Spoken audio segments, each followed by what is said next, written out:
What's up, world? It's your boy Trey Retro _GT back for another episode of the G.Taylor Show. Hope that you're having an amazing week. Please like, share, subscribe to the podcast. We're on Apple Podcasts, Spotify, YouTube, all your digital streaming platforms. We are on that. And make sure you catch the new recent episodes, Road to DSW part 5, I believe, final semester, and then also rural beginnings, where I'm talking about my rural upbringing, background, things of that nature, and also how it's informed my research as well. So those are the new episodes of 2026. Like I said, I'm doing my batch run where I get my stuff out just in case I get too busy and I can't record the way I want to record. So make sure you check those out. G.Taylor Show on YouTube, also Apple Podcasts, Spotify, all your digital streaming platforms. Like, share, subscribe. Then also I did a little of unboxing. I ain't do unboxing. Let me take that back. I'm sorry. But I did do some of my favorite purchases, my favorite sneaker pickups from 2025. So I did it in 2024 as well. Those favorite pickups. And so I did it again for this year to get some sneaker content out there. I am looking to work with sneaker brands or streetwear brands in order to discuss mental wellness, well-being, working with Black men, employee engagement, employee wellness, you name it. I'm here to do it. So if you know any sneaker brands, or if you're a sneaker brand watching, please reach out if you need some type of employee well-being workshops, or you need to support some of the clients and customers that you work with, man. So yeah, make sure you check that out. Like, share, subscribe. Appreciate all the feedback that I've been getting from the sneaker episodes. And yeah, man, we're just doing this thing before it ramps up in my last final semester, and then also my teaching semester as well. But tonight I want to shift a little bit gears, because I'm always keep saying I'm shifting gears, but that's just whatever. So during the football season, of course, NFL playoffs, my team is not in. I'm a Dallas Cowboy fan, and then we just fell apart. Never really started the way we needed to start in the first place. So, but I wanted to touch on a topic that's very near to my heart. Of course, I love talking about mental health and mental health of Black men as well. So it falls right in my actual alleyway. But I never got a chance to really address the actual conversation in the situation, because I was super busy, and it was tough to see. Now, I would say last year was, rough. I lost a lot of loved ones. I lost 2 family members last year, one close cousin, a great uncle, and then some colleagues I lost as well in the community, the work that I do. So there's a lot of death, but I'm no stranger to death. And I'm no stranger to grief and loss, but a lot of those losses did hit home very hard. So I'll do another episode on grief and loss at some point, kind of discussing, managing that when it's like a sudden loss, and a sudden loss that is very close to home. I'm okay. I'm somewhat comfortable in knowing that, something is coming at some point, versus the sudden. And the sudden is new for me at times. And especially when you just had communication with that person, or you were just chopping it up with them, and then next thing you know, they're gone. So we'll talk about that. And it kind of comes into this space today. But as a Cowboys fan, the loss, brother Marshawn Kneeland, number 94 for our defense, young boy, I think he's about like 24. He had lost his life in completion of suicide over the football season back in the fall, which was a heavy, heavy, heavy component. And it came back to the space of, athlete mental health, but also the mental health of Black men, things like that. And of course, NFL has a lot of money, and Jerry Jones and Dallas organization has a lot of money as well. And so obviously I'm hoping, I didn't go into depths about if the team, the NFL, what was their protocol on grief and loss, grief counseling, things of that nature, supporting the teammates of Marshawn Kneeland and his family, things of that nature. I didn't go into depth. I didn't want to go there because I really didn't want to go into depths of the inner workings of that. I know they have a actual team psychologist there. I know that Dak has his own foundation around suicide and mental health, and I know Solomon Thomas has an organization around men's mental health with him and his dad. So I know there's plenty of support. What I came here to say is that sometimes we think about, I came to say a couple different things, and I ain't gonna be too long-winded. One, when somebody, I think we, and I'm hoping. Here's the thing: I'm hoping that we have dispelled the myth that money equals happiness and access or fame, fortune equals happiness. I hope we've gotten over that. I think we've assumed that just because if somebody gets fame, fortune, access, that should help their mental health and mental well-being. And I'm here to tell you that's not the case, right? That that's that's just a one byproduct. Matter of fact, it might actually expose or make it even harder to manage your mental health symptoms and the weight of the world, the weight of the success, the weight of being professional, you name it. So those like for people that are saying that, I ain't see a lot of the discourse, but I wanted to make sure that we know that from jump. Just because you get it, the money, the fame, the fortune doesn't mean you are absolved from any type of mental health concerns, mental illness, or mental well-being.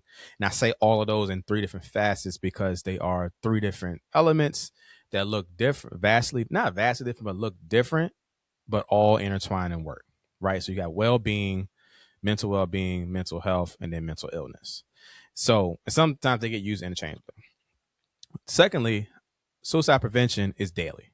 Suicide prevention is not just about noticing the signs and symptom when it's too late.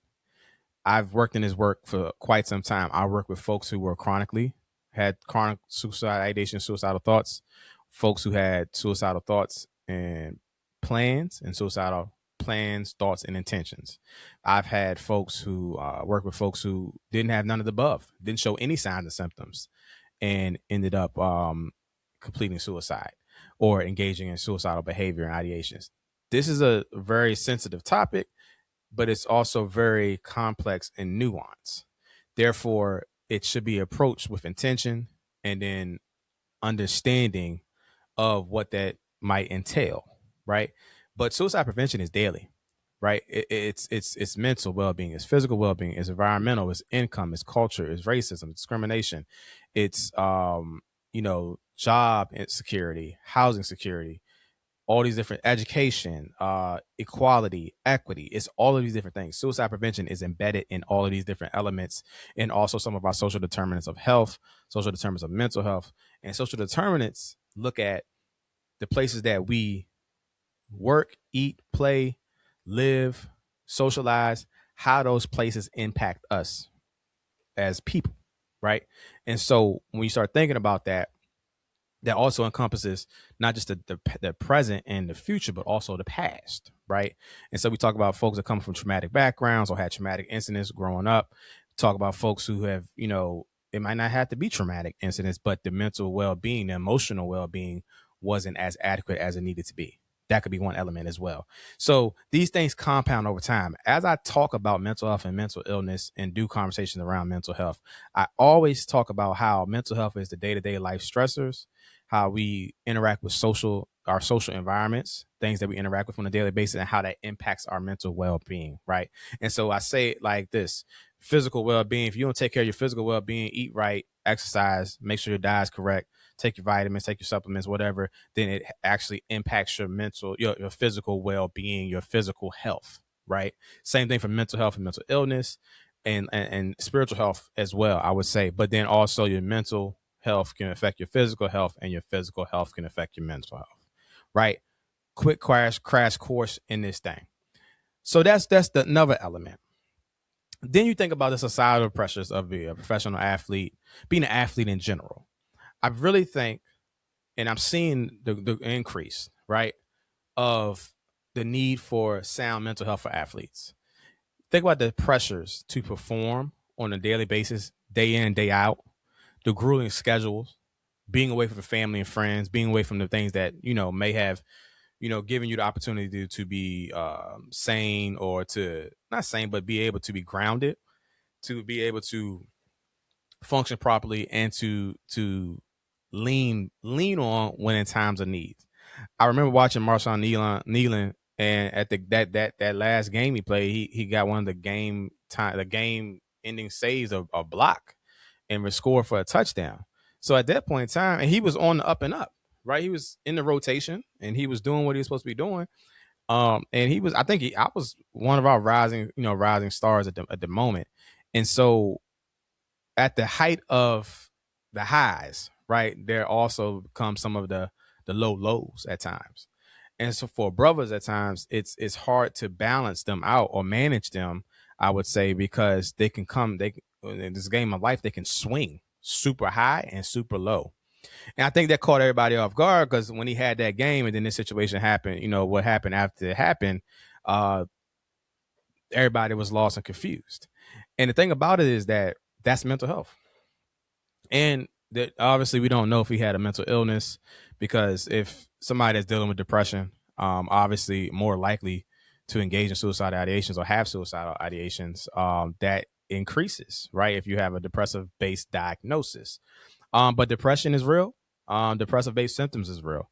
And they are two different things in the same piece. But if you're diagnosed with major depressive disorder versus having depressive based symptoms or just having feelings of sadness, those things weigh heavily. They're different, right? So obviously, I don't know his mental health. I don't know his mental illness. Don't know where he at. I don't. And it doesn't really matter at this point. All that matters is that we need to figure out, obviously, the gaps in our mental health systems that need to be addressed. I personally think that obviously having psychologists with your professional teams, your collegiate teams, and anywhere else is important. However, social workers and psychologists can work hand in hand, right? Because we both want to help people, but we move from a different disciplines and different schools of thought, right? We always work. Social work always moves from person and environment. So how does the environment affect the person that is actually person's well-being, the physical well-being, the social well-being, right? And kind of blending into that social determinants of health and social determinants of mental health, which is mostly public health. But however, those things impact each other. I think the need right now for athletic mental health is higher than it's ever been. I think I read a report that the need for athlete mental health, the rise in the need for it or increase in mental health needs of athletes has increased more than it has when it was during the pandemic. And so obviously there is these elements. I've always said that the impact of COVID and pandemic is going to be continually to be felt in our society and our environment for years to come. So we dealt with what we're seeing in the presently, but then there's also the impact of it long term. So in and of that self, the need for athletic mental health is a big need, is growing. And I think the need for social workers in that space is a big need. I know I got a lot of colleagues that are engaging in sports social work.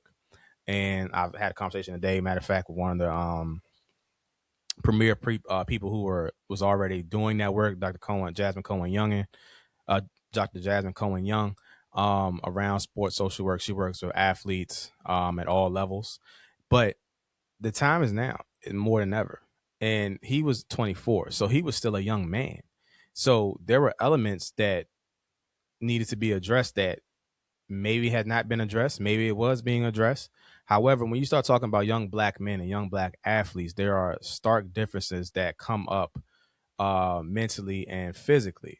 When you start talking about physical performance, that's another thing, right? To physically perform, to perform in front of the bright lights and a big crowd of people, that's one thing. But what is impacting that? What underneath is impacting the ability to perform, right?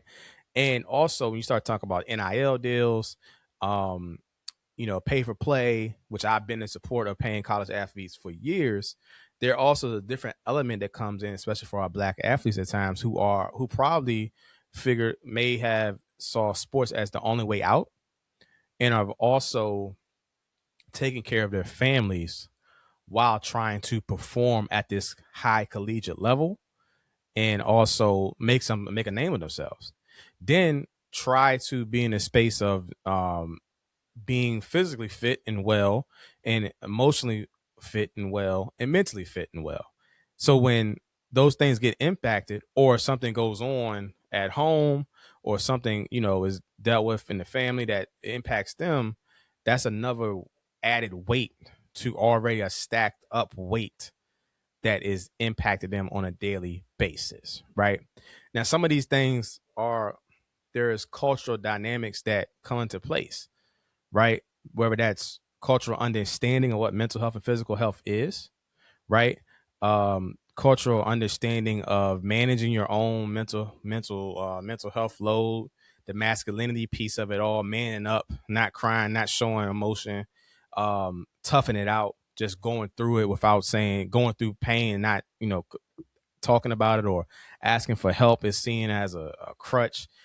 Showing weakness is a sign of being weak and vulnerable. Which in sports, if you play sports long enough, like it's either you man up or you toughen up to get to that next level or to succeed.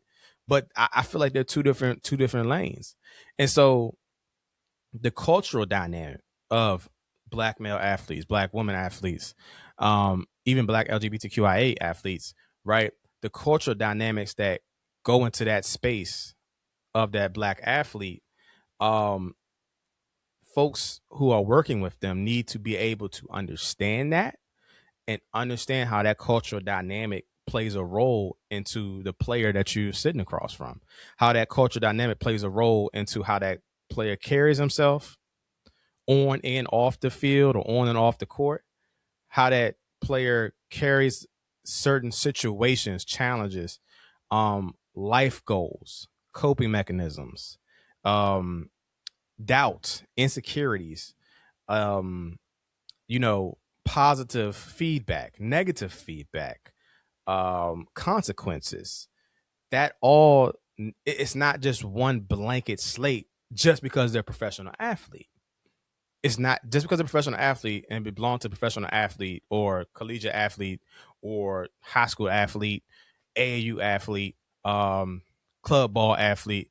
Just because they belong to that doesn't mean that those cultural nuances, those trauma informed, behaviors or trauma back behaviors does not leave them. Right. I think about when I was coaching, I used to coach with my cousin, and we had to we had 11 to 13, and we had varying levels of people who varying levels of skill set that could play basketball, right? And there were opportunities where we needed to let's say we had 3 level skill set, you know what I'm saying, like intermediate, advanced, and then what I'm saying, novice or new, right? So you might have 2 or 3 kids that are advanced for their age. Then you have the rest of the kids maybe that are intermediate. And then you have, like 2, 3 kids that maybe were novice, never played basketball at all. And if somehow you had to figure out in that 60 minutes on how to coach the whole entire team, right? The same message, but not specialty, but also tailored to fit each individual skill set, right? Now that's from a coaching standpoint. I'm coaching layups, I'm coaching dribbling, and so obviously, if the kid that's more advanced, right, and understand and making the layup, jumping off the left foot or right foot, using the right hand, I might let them go and do more and give feedback.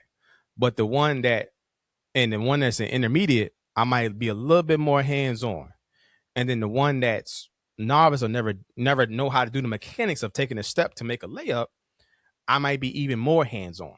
But the feedback is still the same consistently, but it's tailored specifically to each skill set and each player and their skill set and their level, right? Then also you have to also understand too how you speak to those individuals, right? Those kids said, how do they respond to feedback, to criticism, to correction, to teaching, right? And it has to be specifically tailored to their upbringing, their behavior perspective, and then also how they receive information, right? That's equity in practice, right? I'm not giving a blank type of feedback, not giving a blanket style, one size fit all type of criticism or a challenge or teaching.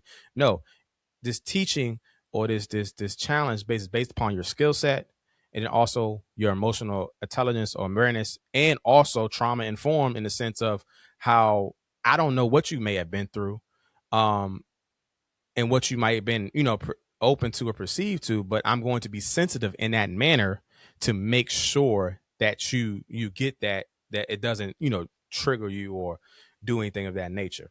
Now, somebody could say, well, that's a lot, Trey, to have into sports. We just playing sports. But there are so many incidents outside of just the completion of suicide, something like that. But there are so many incidents where you can see, well, why does this player keep doing this off the field stuff? Because it's impacting how they show up on the field or on the court.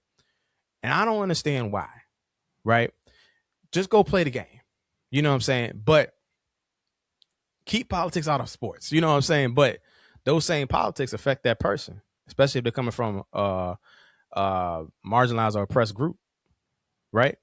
And it also affects them as it affected them as they grew up as a child and adolescent. It also affects them as an adult, even as a professional adult, collegiate adult, how much money they get and whatever tax bracket they're in, it still affects them politically too, right? And so healthcare is definitely political, right? Mental health care is political, social work is political, right? There's politics in all of this. So when you start talking about that, I've always looked at athletes as much as a fan of basketball and football and sports that I am. And I could tell when something else is going on with these athletes, right? I can tell with the body language, things happening off court, and then also just the weight of the world, the pressure to perform, the pressure to provide, and then also the pressure to figure out who am I in this event, in the aspect of all of this? Who am I in all of what social media is saying I am, right? How do I respond to that? It's a lot. It's a lot. And we as average day people think, well, we got all these opinions on it and what they should and should not be doing, but probably couldn't handle some of the scrutiny and things that they are dealing with on top of the pressure to perform at the highest level. That is a big impact and as a big stress load on a daily basis to be able to do that. And if you've coming from different areas or backgrounds, being the first one out to do just that, then it's going to be challenging because it's not only is it going to come with its own challenges, but there's things that are outside of your control that are also going to be thrown in your plate, right?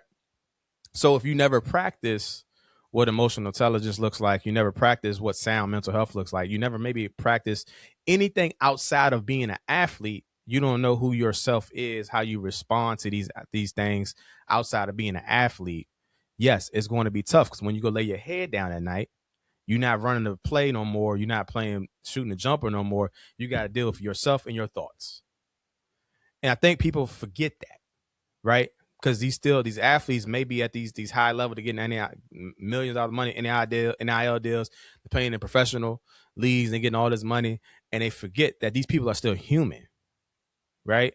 And they still have to make the decisions. They still have to sit with themselves and look themselves in the mirror each day and be okay with that person. And sometimes there's not enough time to work through that. So I think that not only are school, like the psychologists, sports psychologists are important, but I also think, social workers and other mental health professionals are just as important to bring in that element of understanding person and environment, but then also understanding, especially for our Black athletes, the cultural piece, cultural humility, and then also the trauma informed piece of what that looks like to be that Black athlete in those settings. Because like I said, that stuff just doesn't go away. Just because you become an athlete, D1, D2, D3, go to pros, it doesn't go away because of your skin color. Those different elements kind of follow you and sometimes get exposed based upon who you are. So I'm looking forward to figuring out different ways to partner or collaborate around sports social work, mainly with my students and also my brand and entity, but also in the space of understanding that there is a need for, specific sports social work for our Black athletes, whether that's in urban, rural settings, whether that's, NIL, D1, D2, D3, all the way up to professional athletes. And that doesn't have to just be basketball and football. It can be other sports as well. And hopefully that can expand into even the cultural understanding and aspects of other cultures, right?